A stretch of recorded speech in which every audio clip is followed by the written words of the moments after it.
রমজানের পরের মাস শুরু হয়ে গেল।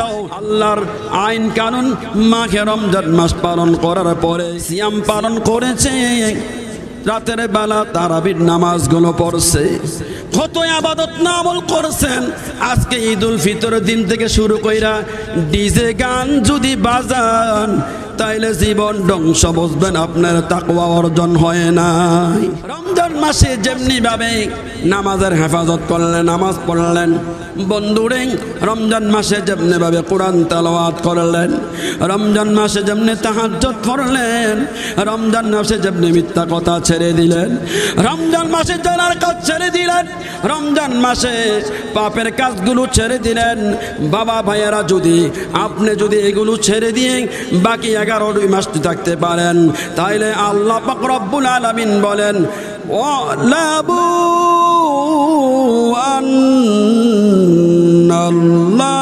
আন্নাল্লাহা মাআল মুত্তাকিন। আপনি মুত্তাকি আল্লাহ বানাইলো, আপনার সাথে আমার আল্লাহ স্বয়ং নিজে থাকবেন। সুবহানাল্লাহ বলি। আবারও মিথ্যা কথা শুরু করলেন, আবারও সুদ খাওয়া শুরু করলেন, আবারও ঘুষ খাওয়া শুরু করলেন, আবারও নাফরমানি শুরু করলেন। বোঝা যাইবে রমজান আপনাকে আসর করতে পারে নাই, রোজা আপনাকে গ্রাস করতে পারে নাই, রোজার সওয়াব আপনি নিতে পারেন নাই। এজন্য আল্লাহ পাক রব্বুল আলামিন বলেন, বান্দা তুই না কত কান্দা কান্তি মসজিদে এসে, তুই না ইফতারির সময় কত দোয়া করতি, তুই না তাহাজ্জুদ নামাজ পড়তি রে বান্দা, বান্দারে তুই না কিয়ামুল লাইল পালন করে করে গুনার জন্য আমি আল্লাহর কাছে প্রার্থনা করতি, এখন আবার কেমনে তুই নাফরমানির মধ্যে লেগে গেলি।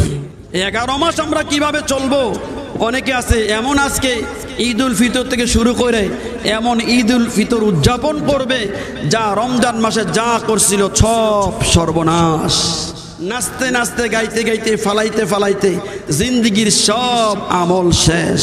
ফামান কানা ইয়ারজু লিকা রাব্বিহি ফালইয়ামাল আমালান সালিহান ওয়ালা ইউশরিক বিইবাদাতি রাব্বিহি আহাদা। আল্লাহু আকবার। কাল কিয়ামতের ময়দানে আল্লাহ পাক রব্বুল আলামিন বান্দা বান্দির সাথে দেখা করবে, বান্দার সাথে দেখা করবে যখন বান্দা বান্দিরা যদি আল্লাহর সাথে শিরক না করে, শিরক না করে, শরীক আল্লাহর সাথে না করে, আল্লাহ নিজে বান্দা বান্দির সাথে দেখা করবে। শাওয়াল মাসে এটা আমল নিয়ে যাই, রাতের বেলা এশারের পরে যদি কেউ 3 বার সূরা ইখলাস পড়ে তাহলে 1 খতম কোরআন শরীফ সওয়াব তার আমল নামার মধ্যে মিলবে। সকলে বলে সুবহানাল্লাহ। আবার দিনের বেলা 3 বার পড়েছে, 1 খতম করেছে। আর রাসূল বললেন যে এশারের পরে যদি কেউ এশার নামাজ পড়ে ঘুমায় আর ফজর নামাজ জামাতে পড়তে পারে, ফজর নামাজ পড়তে পারে, তাহলে সারা রাত্র ইবাদতের সওয়াব সে পাইবে। সুবহানাল্লাহ। রমজানের পরে 6টা রোজা যদি শাওয়াল মাসে রাখে, গভীর মনোযোগ, 6টা রোজা যদি এই শাওয়াল মাসে রাখে, আজকের পরে থেকে ঈদের দিন বাদ দিয়ে 6টা রোজা রাখলে আল্লাহর হাবিব সাল্লাল্লাহু আলাইহি সাল্লাম বলবেন, মান সামা রমাদানা সুম্মা আতবাউ 6 মিন শাওয়াল কানা কাসিয়ামি দাহার। 12 মাস রোজা রাখার সওয়াব ওই বান্দা বান্দির আমল নামার মধ্যে মিলে যাবে। সুবহানাল্লাহ। রমজান মাসে শয়তান ছিল শিকলে বাঁধা, আর রমজান মাসের পরে শয়তান হইল ছাড়া। শয়তান ছাড়া মানুষের সামনের দিকে, পিছনের দিকে, ডান দিকে, বাম দিকে ওয়াসওয়াসা দিতে থাকে। মানুষ নেক আমল কেমনে করবে ফ্রদবস্ত হইয়া যায়, শয়তানের ধোঁকা পড়ে। সুম্মা লাআতিয়ান্নাহুম মিন বাইনি আইদিহিম ওয়া মিন খালফিহিম ওয়া আন শামাইলিহিম। সামনের দিকে, পিছনের দিকে, ডান দিকে, বাম দিকে শয়তান শুধু মানুষদেরকে পথভ্রষ্ট করার জন্য চেষ্টা করে, মানুষ যেন ভালো কাজ না করে। আল্লাহ পাক রব্বুল আলামিন যেন শয়তানের ধোঁকা থেকে, অসুবিধা থেকে আল্লাহ আমাদের সকলকে হেফাজত করে। সকলে বলে আমিন। আলেকারচর গ্রামের সম্মানিত ইমাম সাহেব, ওলামায়ে কেরাম, মুরব্বিনে আযম, যুবক বন্ধুগণ, আল্লাহ পাকের আশিকিন, জাকিরিন, শাকিরিন, মুহিব্বিন বান্দাগণ, পর্দার আড়ালে আছেন মায়েরা, বোনেরা, শ্রদ্ধা সম্মানিতা, সকলকে ঈদ উল ফিতরের আন্তরিক মোবারকবাদ জানিয়ে আমি আমার মূল্যবান আলোচনা দিকে সামনে আগাবো। আল্লাহ তাআলা যেন যে কথাগুলো আমাকে বলাইবেন আপনারা শুনবেন, সকল কথাগুলো সঠিক কথাগুলো সহি কথা যেন আমরা সকলে আমল করতে পারি। রব্বে কারিম যেন আমাদের সকলকে তৌফিক দান করেন। আমরা সকলে বলি আমিন। আপনারা সকলে বলেন আপনারা কেমন আছেন? না হয় নাই, ঈদের দিনের আলহামদুলিল্লাহ হয় নাই। ইলেকশনের সময় স্লোগান যেভাবে দেন তার চেয়ে বেশি হবে। আপনারা সকলে কেমন আছেন? তাহলে একটা তাকবীর, লিল্লাহি তাকবীর। না না, এইভাবে না, আর একটু খুশি মনে দিতে হবে। আজ খুশি, আজকে বেজারের দিন না, খুশির দিন। লিল্লাহি তাকবীর, মাশাআল্লাহ, এবার হয়েছে আলহামদুলিল্লাহ। ঈদের দিন এই ঈদটা উদযাপন করব যে আমরা, এটা শিক্ষা নিতে হবে রসুল করিম সাল্লাল্লাহু আলাইহি সাল্লাম থেকে, সাহাবাই কেরামদের থেকে। সেই আদর্শ, নীতিমালা, নিয়ম, সঠিক রাস্তা তরিকা আমরা যদি নিতে পারি, আমাদের জীবন সুন্দর দুনিয়া ও আখেরাতে। ঠিক কিনা কন? দুনিয়ার কালচার ছেড়ে দিয়ে আসুন আমরা ডিজিটাল বুঝি না, আমরা বুঝি নবীজির আদর্শ, নবীজির তরিকা, সাহাবাই কারামদের তরিকা, সঠিক রাস্তাটা যেন আমরা ধরতে পারি। রব্বে কারিম যেন আমাদেরকে তৌফিক দান করেন। আমরা সকলে বলি আমিন। ঈদের দিনে আপনি আসুন নবীজির কিভাবে উদযাপন করতেন এই সুন্নাহগুলো আমরা জেনে নিই।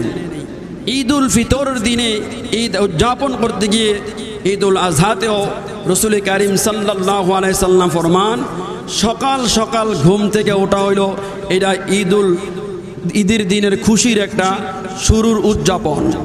এখনও অনেকের আমরা ঘুম থেকে জাগাই আনতে হয়, কমিটি বন্ধু পেরেশান থাকে, ওলামাই কেরাম পেরেশানি থাকে, কারণ আমরা সুন্নতকে আঁকড়াইয়া ধরতে পারি নাই। এই কারণে ডাকাডাকি বেশি করা লাগে। না হইলে সুন্নতের মধ্যে যদি আমরা হাত বাড়াইতাম, আঁকড়াইয়া ধরতাম, তাইলে সকালবেলা ঘুম থেকে উঠে পেরেশানি থাকতো ঈদগাহের মধ্যে কতক্ষণে যাব। ঠিক কিনা এখন? সকালবেলা আমার হাবিব, আপনার হাবিব রসুল কারীম সাল্লাল্লাহু আলাইহি ওয়াসাল্লাম ঘুম থেকে বলেছেন সকাল সকাল ঘুম থেকে ওঠার জন্য। ঘুম থেকে ওঠার পরে আসুন ঈদের উদযাপন রসুল কিভাবে করলেন। সকালবেলা ঘুম থেকে উঠে রসুল বললেন মেসওয়াক করবে উম্মতি মুহাম্মাদি। মেসওয়াক করার পরে গোসল করবে। গোসল করার পরে নবীজি বলে আমার আদর্শ হইল নতুন কাপড় পরতে হইবে, কথা নাই। পুরান কাপড় যদি থাকে অথবা নতুন কাপড় থাকুক, সুন্দর কাপড়টা পরবে। পুরান কাপড় থাকলে ধুয়ে সুন্দর করে কাপড়টা পরবে। কাপড়টা পরার পরে সুঘ্রাণ শরীরের মধ্যে লাগাইবে, কাপড়ের মধ্যে লাগাইবে। এটা হইল নবীজির সুন্নাহ। সুবহানাল্লাহ। ঈদগাহ মাইতে রওনা দিবে সব কিছু বিসর্জন দিয়ে।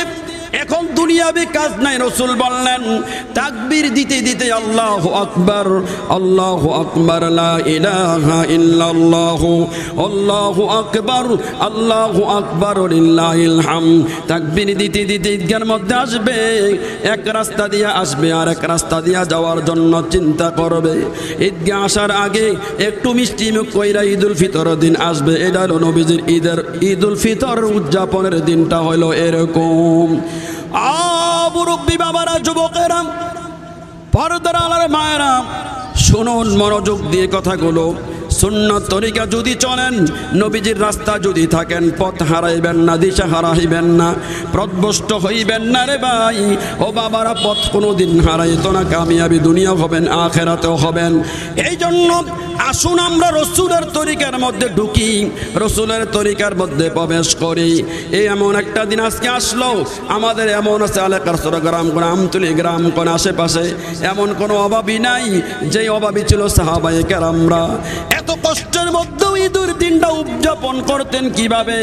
আসুন আমরা জেনে নেই হযরত ওমর রাদিয়াল্লাহু তাআলা আনহু থেকে কিছু অংশ। হযরত ওমর রাদিয়াল্লাহু তাআলা আনহু ঈদুল ফিতরের দিনে ঘরের মধ্যে দরজা বন্ধ কইরা কাঁদে, চোখের পানি পালাইয়া পালাইয়া আল্লাহু আকবার।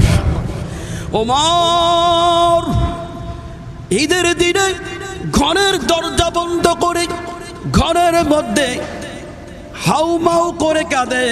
সাহাবাই কেরামরা পেরেশানি হয়ে গেলেন। সকালবেলা খুঁজতে শুরু করলেন কে হযরত ওমর, অর্ধজাহানের খলিফা, যিনি জান্নাতি টিকিট প্রাপ্ত, যিনি হযরত ওমর, যিনি দুনিয়া থেকে রাসূলের হাত থেকে জান্নাতি টিকিট পেয়ে গেছেন। এমন একজন সাহাবী, রাসূলের প্রিয় সাহাবী, ঈদের ফিতরের দিন, ঈদের দিনে সকালবেলা ঘরের দরজা বন্ধ কইরা ঘরের মধ্যে কাঁদে। অন্য সাহাবীরা পেরেশানি পড়ে গেলে ওমর কই, ওমর কই, ওমরে খুঁজে পাইতেছি না রে। ঘরের মধ্যে দরজার কাছে গিয়ে দেখে হযরত ওমর চোখের পানি পালাইয়া পালাইয়া কাঁদে। দরজার মধ্যে লক করলেন, ওমর কি হইছে রে, কি হইছে? ঈদের খুশির দিনে কেন রে তুমি কাঁদো চোখের পানি পালাইয়া দরজা বন্ধ করে? ওমর ডাক দিয়ে বলে, সাহাবীরা রে, আজ আমি কেন কাঁদি জেনে নাও। আমি কাঁদি এই জন্য, মাহে রমজান মাসটা গেল আমাদের থেকে পার হইয়া, 30টা রোজা রাখলাম, তারাবি কিয়ামুল লাইল পড়লাম, তাহাজ্জুদ নামাজ পড়া হইল, ইবাদত আমল হইল। রমজান মাসে অনেকের আল্লাহর বান্দা বান্দির জীবনের গুনাহগুলি মাফ হইয়া গেছে। আমি ওমরের যে জীবনের গুনাহগুলি মাফ হইছে নি। আল্লাহু আকবার। বুঝতেছি, রমজান পাইলেন, সিয়াম পালন করলেন, রোজাও রাখলেন, আপনি কিয়ামুল লাইল তারাবির নামাজ পড়লেন, তাহাজ্জুদ নামাজ পড়লেন রে বাবা। ও যুবকেরা, চোখের পানি পালিয়া পালিয়া কাঁদলেন, কত গোপনে কত প্রকাশ্যে কাঁদলেন। কেঁদে কেঁদে আল্লাহর কাছে ক্ষমা চাইলেন। আজকে এমন লোক আছে ঈদুল ফিতরের দিন, খুশির দিনে অনেকে আছে দিনের বেলা, আজকে শাওয়াল মাস শুরু হয়ে গেল, রমজানের পরের মাস শুরু হয়ে গেল, রমজানের পরের মাস শুরু হয়ে গেল, অনেকের তাকওয়া ভুলে গেল। আল্লাহর আইন কানুন মাহে রমজান মাস পালন করার পরে, শাওয়াল মাস শুরু করার পরে এখন শুরু হয়ে গেছে সব তাকওয়া ভুলে গিয়ে, আল্লাহর আইন ভুলে গিয়ে, আল্লাহর আদর্শ নবীজির তরিকা ভুলে গিয়ে এখন উম্মতে মুহাম্মাদি আল্লাহর বান্দা বান্দিরা দুনিয়ার দিকে তারা উদযাপন করা শুরু হয়েছে।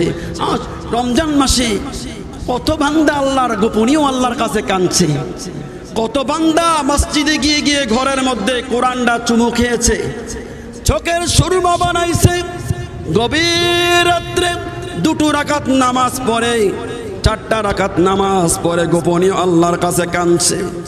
ভাইয়ারা বাবারা, এত কান্নাকাটি করার পরে সিয়াম পালন করেছে, রাতের বেলা তারাবির নামাজগুলো পড়ছে, কত ইবাদত আমল করছেন। আজকে ঈদুল ফিতরের দিন থেকে শুরু কইরা ডিজে গান যদি বাজান, তাইলে জীবন ধ্বংস, বুঝবেন আপনার তাকওয়া অর্জন হয় নাই। বন্ধু, ডিজে গান যদি বাজায়, যদি আবারও রমজান মাসের পরে, এখন আসলে শাওয়াল মাস, আপনারা যদি শুরু করেন, আবারও মিথ্যা কথা শুরু করলেন, আবারও সুদ খাওয়া শুরু করলেন, আবারও ঘুষ খাওয়া শুরু করলেন, আবারও নাফরমানি শুরু করলেন, বোঝা যাইবে রমজান আপনাকে আসর করতে পারে নাই, রোজা আপনাকে গ্রাস করতে পারে নাই, রোজার সওয়াব আপনি নিতে পারেন নাই। এজন্য আল্লাহ পাক রব্বুল আলামিন বলেন, বান্দা তুই না কত কান্দা কান্তি মসজিদে এসে, তুই না ইফতারির সময় কত দোয়া করতি, তুই না তাহাজ্জুদ নামাজ পড়তি রে বান্দা, বান্দারে তুই না কিয়ামুল লাইল পালন করে করে গুনার জন্য আমি আল্লাহর কাছে প্রার্থনা করতি, এখন আবার কেমনে তুই নাফরমানির মধ্যে লেগে গেলি? কিভাবে তুই নাফরমানির মধ্যে লেগে গেলি? এই জন্য রমজান থেকে শিক্ষা নিতে হবে 11 মাসটি কিভাবে চলবে। 11 মাস আমরা কিভাবে চলবো? অনেকে আছে এমন আজকে ঈদুল ফিতর থেকে শুরু করে এমন ঈদুল ফিতর উদযাপন করবে যা রমজান মাসে যা করছিল সব সর্বনাশ, সব সর্বনাশ। নাচতে নাচতে, গাইতে গাইতে, ফালাইতে ফালাইতে জিন্দিগির সব আমল শেষ। আর যদি মুত্তাকি না হইতে পারি, ওয়ালামু আন্নাল্লাহা মা'আল মুত্তাকিন। আল্লাহু আকবার। যারা মুত্তাকি তাদের সাথে আমার আল্লাহ আছেন। আল্লাহু আকবার। আপনি মুত্তাকি হয়েছেন সিয়াম পালন করার পরে, কিয়ামুল লাইল পালন করার পরে, তাহাজ্জুদ নামাজ পড়ার পরে আপনি দিনের বেলা রাতের বেলা গোপনীয় আল্লাহর কাছে কাঁদছেন, কান্দা আল্লাহ আপনারে সুন্দর একটা উপহার দিয়েছেন, আপনার তাকওয়া আপনার ভিতরে দিয়েছেন, মুত্তাকি উপহার দিয়েছেন, কিন্তু আপনি শাওয়াল মাস পাওয়ার পরে আপনি সব ভুলে গিয়েছেন। আপনি আল্লাহ কয় তুই যদি মুত্তাকি না হইতে পারাস বান্দা তোর সাথে আমি নাই, আর যদি তুই মুত্তাকি হস তোর সাথে আমি আল্লাহ আছি। সুবহানাল্লাহ। উপস্থিতি, আজকে তো আমরা কত সুন্দর কাপড় পরিধান করে, লেবাস পরিধান করে, একটা গরিবের বাচ্চাও একটা কাপড় পরার জন্য তৌফিক আছে, সুযোগ আছে, যেমনি হোক যেভাবে হোক। এই দিনটাই অর্ধজাহানের খলিফা হযরত ওমর রাদিয়াল্লাহু তাআলা আনহু, যিনি দুনিয়া থেকে আশারায়ে মুবাশশারা 10 জন সাহাবী জান্নাতি টিকিট পেয়েছেন, এর মধ্যে একজন হলেন হযরত ওমর রাদিয়াল্লাহু তাআলা। সুবহানাল্লাহ বলেন। ঈদের দিনে হযরত ওমরের বিবি বলে, স্বামী হে, আপনি আমার কাপড় আপনার কাপড় দরকার নাই, ঠিক আছে, ঈদের কাপড় আমাদের দরকার নাই, বাচ্চা কাচ্চাদের একটু কাপড় প্রয়োজন আছে খুশির দিনই। ওমরকে যখন বললেন, স্বামী বললেন স্ত্রীকে, স্ত্রী রে, বাইতুল মাল থেকে যে বেতনটা পাই এই বেতন পেয়ে সংসার চালাইতে কষ্ট হয়, আজকে সন্তানের জন্য নতুন কাপড় কেনার ব্যবস্থা আমার হাতে কোনো টাকা পয়সা নাই। আল্লাহু আকবার। এরকম বান্দা আমরা এখানে কেউ নাই, বান্দি এখন আমার মনে হয় আল্লাহ কাসলাম তুলে গেরাবে নাই, ঠিক কিনা কর? এরকম নাই যে বাচ্চার কাপড় কেনার জন্য সুযোগ নাই, এমন অসহায় মানুষ বর্তমানে নাই। আর কিনি যিনি দুজাহানের বাদশাহ, উম্মত, সাহাবী, কত প্রিয় একজন সাহাবী রাসূলের জান্নাতি টিকিট পেয়ে গেছেন দুনিয়া থেকে। ওমর বলল, ঠিক আছে, আগাম 1 মাসের বেতনের জন্য চিঠি লিখলেন অর্থমন্ত্রী আবু ওবাইদার কাছে। ওবাইদারে, বাচ্চা কাচ্চার জন্য ঈদের কাপড় কেনাকাটা লাগবে, আমারও তো আমার পরিবার লাগবে না, 1 মাসের বেতন যদি অগ্রিম দেন, 1 মাসের বেতন দিয়ে বাচ্চা কাচ্চাকে কিছু কাপড় কেনাকাটা করে দেই। যার কাছে চিঠি লিখেছেন ইনি হলেন অর্থমন্ত্রী আবু ওবাইদা। ইনিও আশারা মুবাশশারার মধ্যে একজন, ইনিও নবীজির হাত থেকে জান্নাতি টিকিট পেয়ে গেছেন দুনিয়ার জমিনে। আল্লাহু আকবার। দুনিয়া থেকে উনিও টিকিট পেয়ে গেছেন আগে। আল্লাহু আকবার। আবু ওবাইদা খলিফাতুল মুসলিম ওমরের চিঠি পেয়ে দুটো চোখের পানি পালাইয়া পালাইয়া কাঁদে, দুটি চোখের পানি পালাইয়া পায়া কাঁদে। অর্ধজাহানের খলিফা ওমর কি লেখল রে? উত্তরে লেখলেন, ওমর, আমি 2টা কথার উত্তর যদি আপনি দেন, 2টা কথার জবাব যদি দেন, আগাম 1 মাসের বেতন আপনাকে আমি দিতে পারবো না, আমি দিতে পারবো না। একটা প্রশ্ন করলে হুজুর ওমরকে ফিরাইয়া, ওমর আপনি 1 মাস পর্যন্ত সামনে বাঁচবেন কিনা জবাব দিবেন। আর আপনি যে খলিফা হুজুর ওমর, আপনাকে সমাজের মানুষ, গ্রামের মানুষ, দেশের মানুষ আপনাকে 1 মাস পর্যন্ত ওই চেয়ারের সুযোগ দিবে কিনা? আল্লাহু আকবার। বাবারা, বন্ধুরা, জবাবটুকু দেওয়ার পর হুজুর ওমর দেখলেন প্রশ্ন দেখে হুজুর ওমর চোখের পানি পালাইয়া পালাইয়া কাঁদে। দাঁড়াইয়া দাঁড়াইয়া অন্য সাহাবীদের সামনে কথাগুলোর জবাব দেয়। সাহাবীরা প্রশ্ন করে, ওমর কেন কাঁদেন? বলে, চিঠি পড়ার পরে দেখলাম এমন একজন অর্থমন্ত্রী পেয়েছি, যে অর্থমন্ত্রীর তো দায়িত্ব থাকলে মানুষ কোনোদিন আল্লাহর বান্দা বান্দিরা কোনোদিনও জমিনের মধ্যে নত হতে হবে না, দুনিয়ার জমিনে তারা কোনোদিনও নত হইবে না। এমন আদর্শবান এবং মুত্তাকি ফরহেজগার আমাদের আদর্শের মধ্যে আছে কিনা বন্ধুরা আমার, ভাইয়ারা আমার? যে আয়াতটুকু আমি পবিত্র কোরআন ও কারিম থেকে আজকের খুতবার আলোচনা থেকে পড়েছি। বিসমিল্লাহির রহমানির রহিম। আল্লাহু আকবার।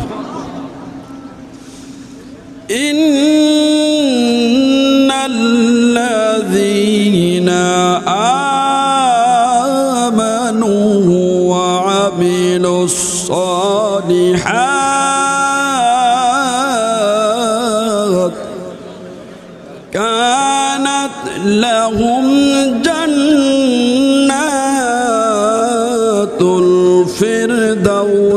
নুজুলা। আল্লাহু আকবার। দুইটি কাজ করলে মানুষ জান্নাতি। সুবহানাল্লাহ বলতেন না? এত আস্তে। দুইটি কাজ করলে মানুষ জান্নাতি। সুবহানাল্লাহ। লিল্লাহি তাকবীর। আল্লাহু আকবার। না আপনারা জোশ নাই। লিল্লাহি তাকবীর। এলাকার সর্বস্তরের মানুষদেরকে বলবো, খুশির দিনে মন খারাপ না করে তাড়াতাড়ি করে এলাকার কেন্দ্রীয় ঈদগাহ ময়দানে আসার জন্য বিশেষভাবে অনুরোধ করা যাচ্ছে। 8টায় জামাত অনুষ্ঠিত হবে ইনশাআল্লাহ। আপনারা যারা এখনো বাইরে আছেন দ্রুত বেগে এলাকার কেন্দ্রীয় ঈদগাহ ময়দানে আসার জন্য বিশেষভাবে অনুরোধ করা যাচ্ছে। তাহলে দুইটি কাজ করলে মানুষ জান্নাত। কয়টি কাজ করলে? সবাই কোন কয়টি?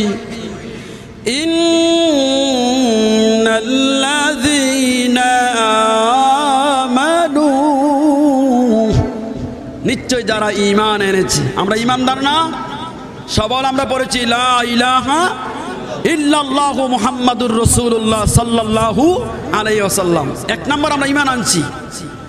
দুই নম্বরে ওয়া আমিলুস সলিহাত,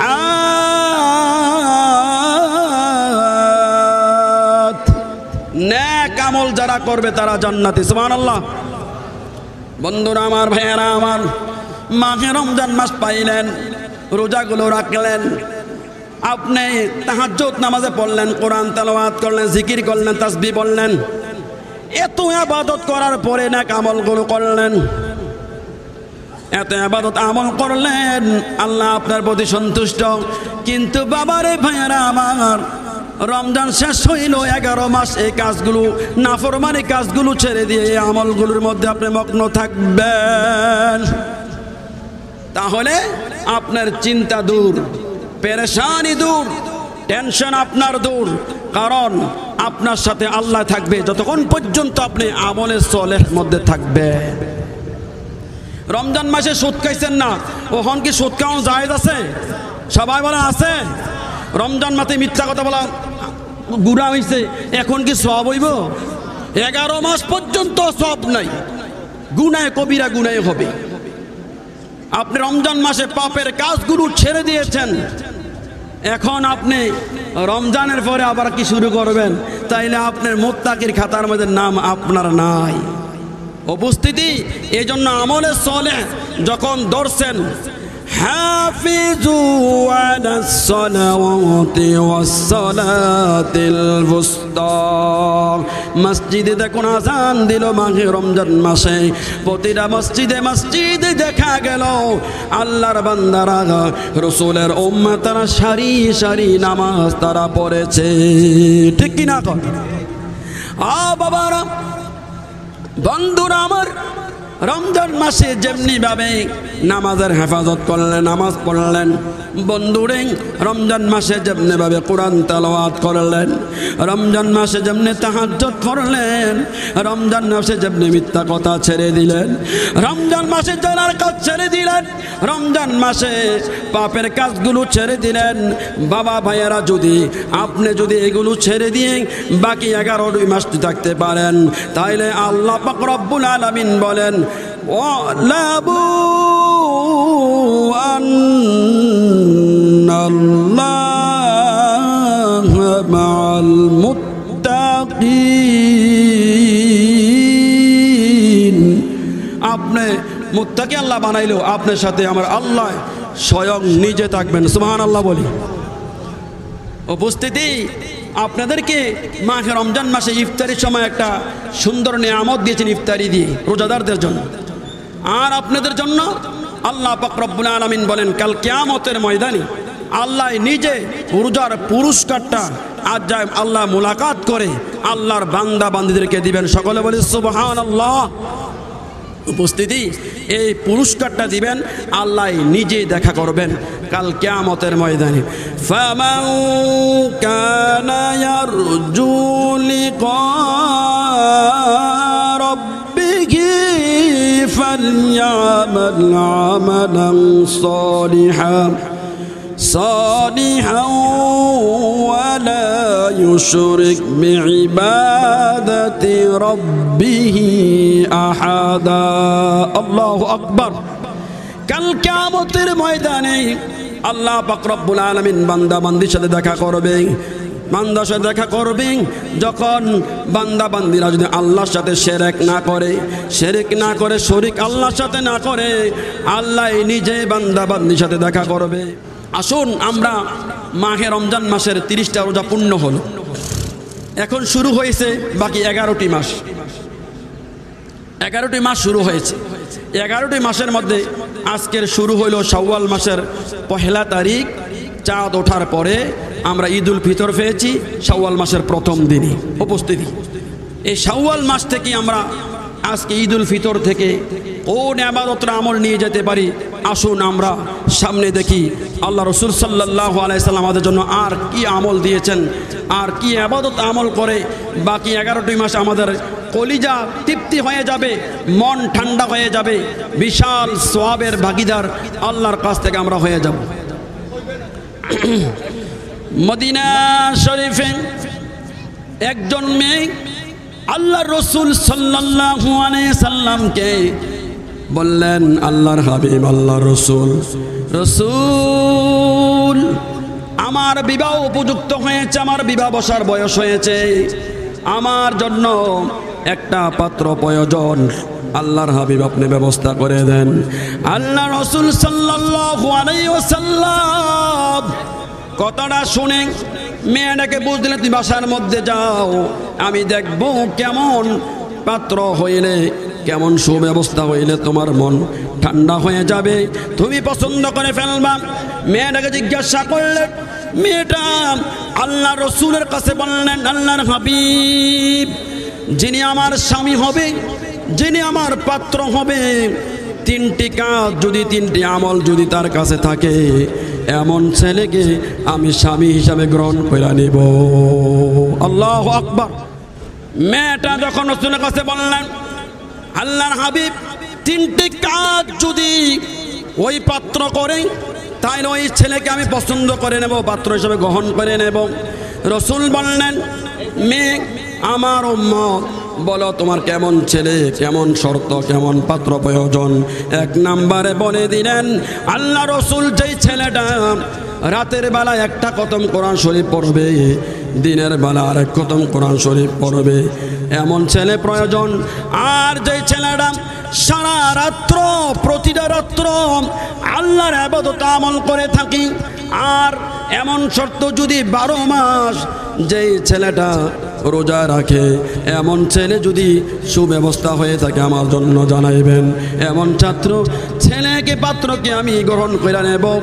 আল্লাহ রাসূল সাল্লাল্লাহু আলাইহি সাল্লাম মদিনাতে সাহাবায়ে কেরামদের সামনে ঘোষণা করে দিলেন, সাহাবীরা রে কে আছো আজকে বিশাল সমাবেশের মধ্যে? একজন মেয়ে মদিনাতে আছে, যে মেয়েটার 3টা শর্ত যদি পালন করতে পারে, 3টা শর্ত যদি থাকে, তাহলে নিশ্চিন্তায় নো টেনশন এই ছেলেকে পাত্র হিসাবে স্বামী হিসাবে গ্রহণ করে নিবে। সুবহানাল্লাহ। এমন ঘোষণা করার পরে বিশাল সাহাবীর সমাবেশ, একজন সাহাবী ওজন 3টা শর্ত বললেন, কেউ রাজি হয় না। 1 কাতার, 2 কাতার, 3 কাতার, সর্বশেষ কাতার থেকে একজন দাঁড়ায় বললেন, আল্লাহর হাবিব আমি রাজি, 3টা শর্ত আমি পালন করি এবং পালন করতে পারবো, আমি রাজি আছি আজকে এই মেয়েকে বিয়ে করার জন্য। বলেন তুমি কি রাতের বেলা 1 খতম কোরআন শরীফ পড়ো কিনা, আবার দিনের বেলার খতম কোরআন শরীফ পড়ো কিনা? সাহাবী বললেন আমি পড়ি। বলে 12 মাস রোজা রাখো কিনা? সারা রাত্র ইবাদত করি। বলে করি। যখন ছেলেটাকে মেয়েটাকে বিবাহ করাই দিলেন, তখন বিয়ে করার পরে রাতের বেলা স্ত্রী স্বামীরে পরীক্ষা করে যে ইবাদতগুলো আমলগুলো আসলে করে কিনা। সকালবেলা মসজিদ থেকে এসে বললেন, স্ত্রী বা ঘরে কেউ আছে কিনা, কিছু খাবার দাও, খাবারের প্রয়োজন। স্ত্রী বললেন ব্যাপারটা কি? বললাম 3টা শর্ত পালন করার জন্য একটা করলো না, রোজা রাখলো না, খাবার টোয়ায়, রাত্রে ইবাদত করলো না এবং কোরআন শরীফ খতম পড়লো না, কি ব্যাপার? তখন প্রশ্ন করে জবাবটুকু তখন দিয়ে দিলেন।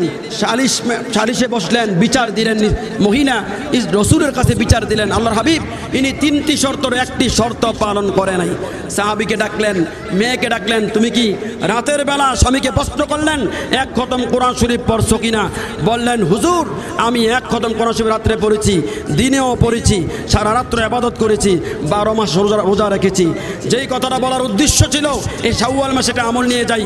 রাতের বেলা এশারের পরে যদি কেউ 3 বার সূরা ইখলাস পড়ে তাহলে 1 খতম কোরআন শরীফ সওয়াব তার আমল নামার মধ্যে মিলবে। সকলে বলে সুবহানাল্লাহ।